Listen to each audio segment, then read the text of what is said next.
Nova Scotia is launching a court-monitored drug treatment program.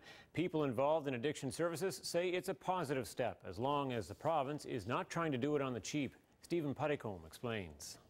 Amy Graves' brother died after overdosing on drugs at a party a couple of years ago. Ever since, Graves has been fighting to change how we deal with drug abuse. She thinks the Nova Scotia initiative is great, provided the province gets it right. You can order everybody to seek addictions treatment or counseling, but if the resources are not there, then that direction isn't much good. There is a strong link between substance abuse and crime. Ontario and several Western provinces worked with Ottawa to set up drug treatment courts to deal with that link several years ago. Each has a dedicated team trying to break the addiction for good.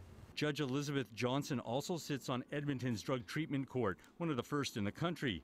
She says their program doesn't just dump an offender into rehab and check up on them.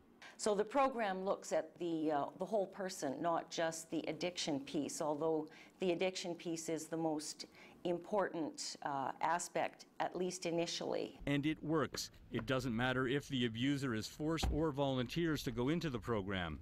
And there was absolutely no difference in treatment outcome, and that's very consistent with what we find in research. Some estimate 30 to 40% of people who use the program never reoffend. Alberta Judge Elizabeth Johnson says the success rate is good.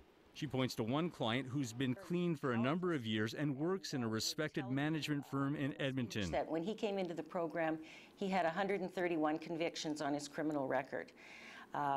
He's been clean now for a number of years and is a big contributor back into the community. The Nova Scotia government plans to reveal its court-monitored treatment program next week. Stephen Puttycombe, CBC News, Halifax.